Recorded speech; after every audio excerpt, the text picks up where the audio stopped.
All right, everybody. Episode 1 of Devil Dog Addiction is about to drop, and I'm pretty excited. I need you just to bear with me here because I'm obviously a student with this digital media stuff. I'm doing my best to try to make it so that I can hear my voice and you can hear your voice, and we try to figure out what the heck is going on and get rid of all this insanity that's going on in the world right now. The only way to do that is to work together and to talk about it. And we're going to talk about hard things to talk about. We're going to talk about stuff that is not easy to talk about, but we need to do it, and hopefully we can pave the way. So without further ado, here it is, Devil Dog Addiction, episode 1. Hey there, everybody. My name is Nick Stevenson. This is Devil Dog Addiction, and this is the show where we get into the nitty-gritty details of living life as a veteran, dealing with addiction, anything that is veteran related, anything that has to do with addiction, anything that has to do with mental health and our world. A lot of times politics will fall under this, especially when veterans are affected by what's going on in the world today. I did not want to start the show yet. I've been really working hard on learning how to do social media better and create things so when you watch it, you're not like, oh my gosh, this is the most horrible, annoying thing that I've ever seen in my entire life. It makes you want to just throw up and not want to watch it. That's not what I want to have happen. But the fact remains that right now, with the fentanyl crisis, with opioid addiction at an all-time high, with veteran suicides people dying all over the place, with our war that we have going on, we have a president that is stopping people from serving in the military because of what they look like naked, which is really weird. The obsession with sex and sexuality seems to only affect men that are uncomfortable with their own sexuality. And we learned from the don't ask, don't tell that coming up with reasons to vilify people or be like, hey, you're different, so you can't serve, you're not good enough to be part of this collection of people that care about their country, that makes no sense at all. Especially, we've learned that, especially in wartime situations, when you're in the country and when you're not back in the rear, that the idea was, oh, it's going to cause stress and anxiety or sexual tension or relationships or whatever, and you got to be focused on fighting the war. The issue is that the only ones that always seem to have an issue with that are the unhealthy men that have this antiquated and, quite frankly, ridiculous view of what it means to be masculine and strong in the world. And I know that we have to blame quite a few things, and if I try to get on top of that right this second, we'd be able to talk for the next 5 to 10 years just on that one thing per se. So I want to get us started to try to keep us on track. You'll be able to notice that one of my major issues is I have really bad ADHD, so I'll get sidetracked quite often, or I'll do things and I'll forget what I was talking about, or I will be starting like 5 million things. And I just said this the other day. I'm an idea man, right? But 0% follow through trying to get that done. So that's something that I'm really trying to work on in my own personal journey. So what can you expect from this show? I'll tell you what. You can expect my Marine Corps journey. We'll definitely talk about that, my history, like what I went through.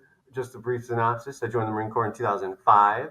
2005, I was in geometry class when the planes hit the World Trade Center. I was in high school, of course, and that was the day that I decided that, yeah, I need to join the military because I need to help out. And that was when we had back in 2000, 2004 is when I got out of high school.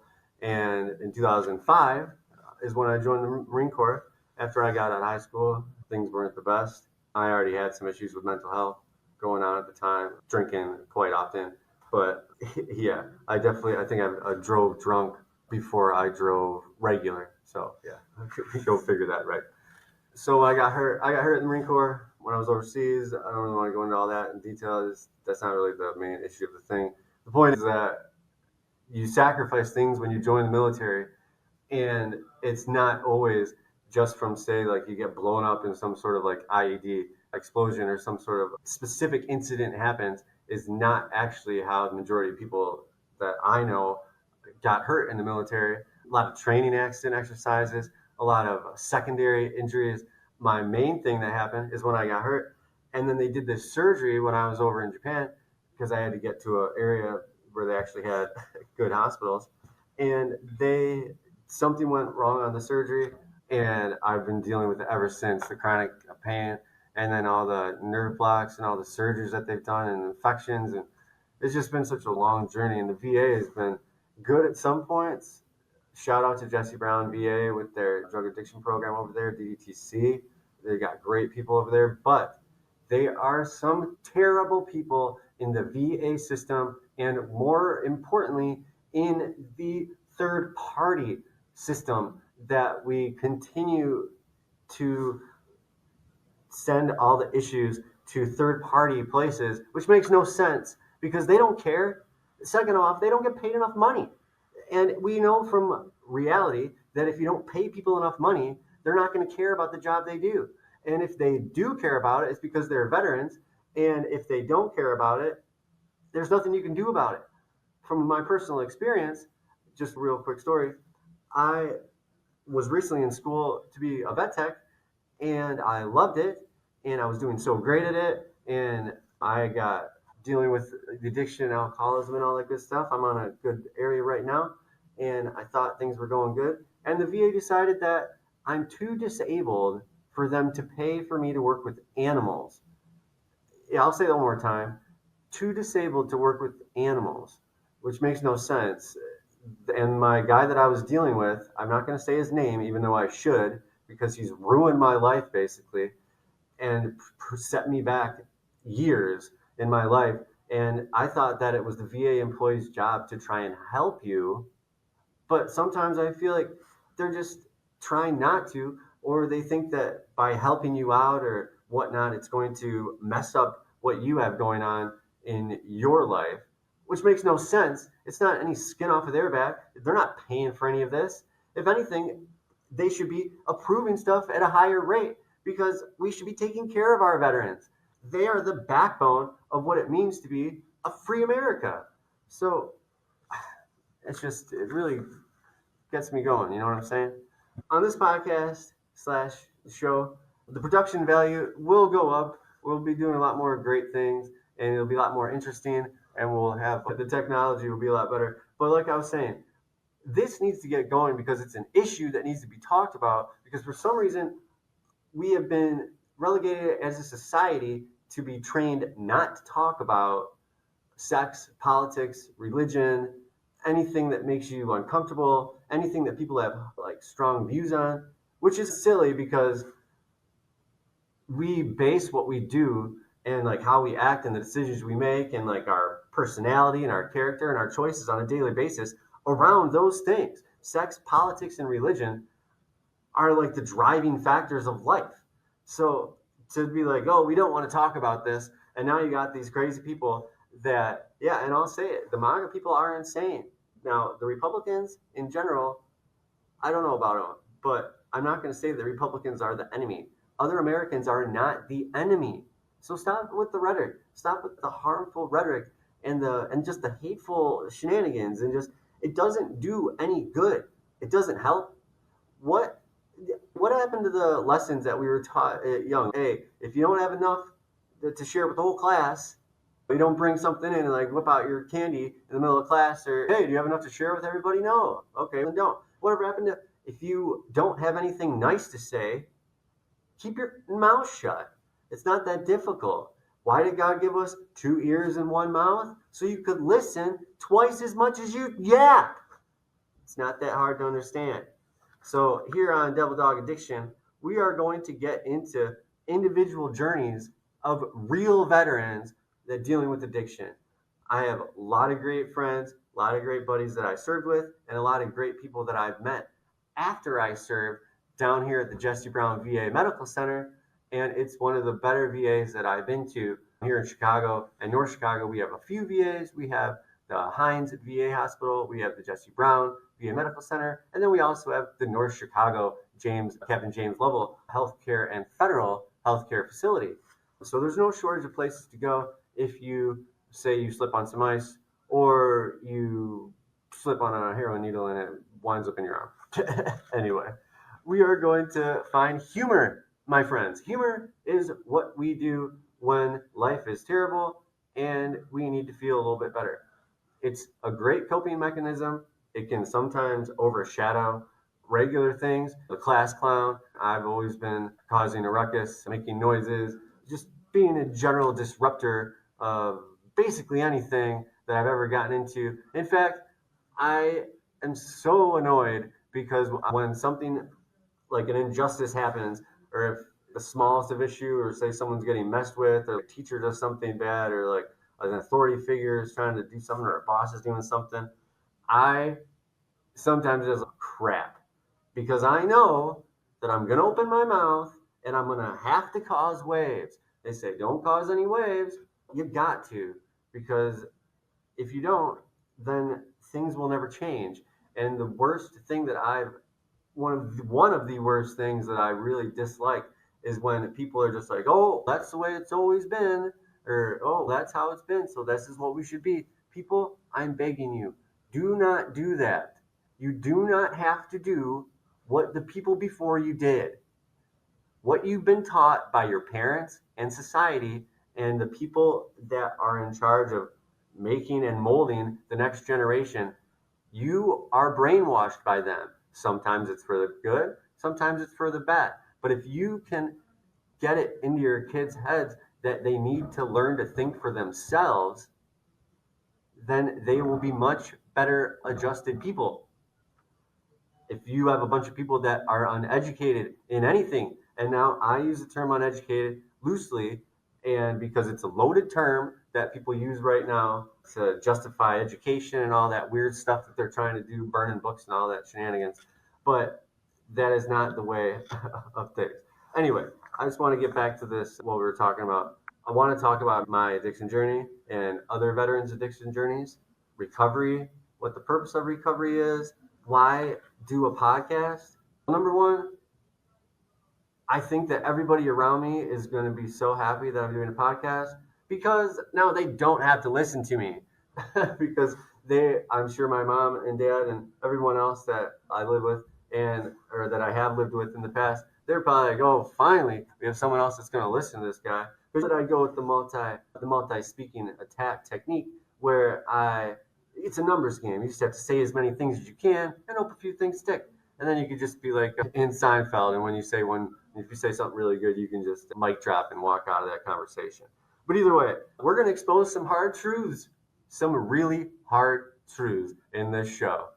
It's not going to be comfortable. It's going to rock the boat. It's going to make the establishment, especially the crazies that are in power now, they're not going to like it. And I'm fairly certain that when I get my first death threat, it'll mean that I'm hit the big time. And I've definitely made some correct choices in how I deem to say. Now, I have voted Democrat, and that's what I usually vote because the right is just so hateful, and it just perpetuates this terrible notion that all white people are just racist bastards. And that's not true because I'll promise you this, that for just as many black people as there is right now, there's as many white people that have ancestors that were killed fighting against the South in the Civil War. It's not very fair to loop all white people in as hateful idiots, but the issue is that the majority of these hateful idiots, if not all of them, are white and they're men, and they're usually some of them are probably gay, but they're openly like against being homosexual, which is not a choice. So it's just silly anyway. Zelensky, who is a man whose country is in the middle of a war, and this is just stuff that's like real. This is not propaganda. This is not spin. I'm not trying to force something down your throat that should make you be like, oh, if words that I'm saying make you twist inside, or like you want to turn it off, you want to be like, oh, this guy's an idiot, or something like that, there's something wrong with the way that you are interpreting the world, because nothing that I'm saying is partisan. These are regular things that the Constitution and veterans value, And the Constitution is something that I have sworn to uphold against all enemies, foreign and domestic. And I think that so many veterans have forgotten what they signed up for. It's not a oath that just goes away once your final contract is done. It's not, oh, I swear to uphold this and do all this good stuff until I'm out of the service, and then I can just go and be all crazy and cause a ruckus. Like the fact that I wish that people could understand that at the base level of our democracy, the peaceful transfer of power, regardless of who it's to, that's the goal. That's what has been eluding societies since the beginning of time, because humans are greedy. They're greedy and they're dicks. And they're going to do the wrong thing unless you basically force them not to do the wrong thing. Like you got these giant corporations that are now all just, oh, I think that it's bad that we're trying to include people in our hiring initiatives. Why is that bad? And the people that are so vocal about this type of thing, are they going out for these jobs? Who has lost a job to a DEI initiative? And what is up with the concept that not all boats are helped by a rising tide? There's the only, okay, if you have 100 people and 99 of them are pissed off and one of them is super happy, that's not okay. So, what if you have 50 people who are okay with what's going on, and then 50 people who are okay with what's going on, but they both have issues with the leadership? That's good. That's a compromise. That's how our system is set up to work.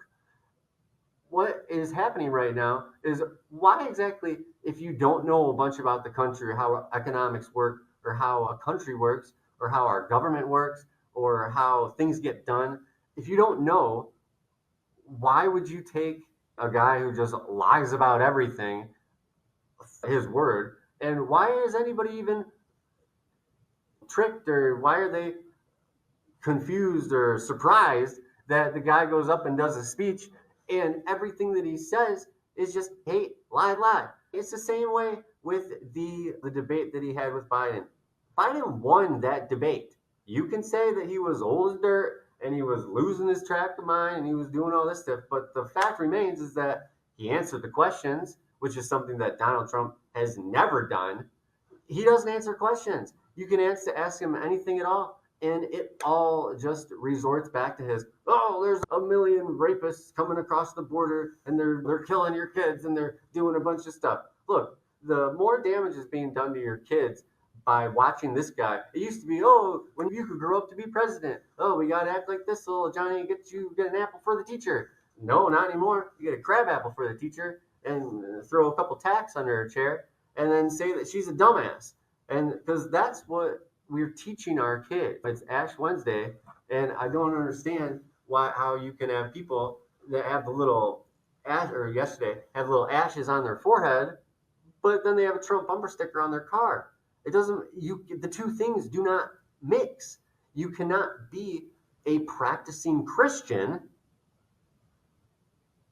and support the MAGA terrorist and criminal enterprise movement, which is what it is. He's a criminal. It's an enterprise. It's been proven that he's lied about how much it's worth, and he used that to get loans.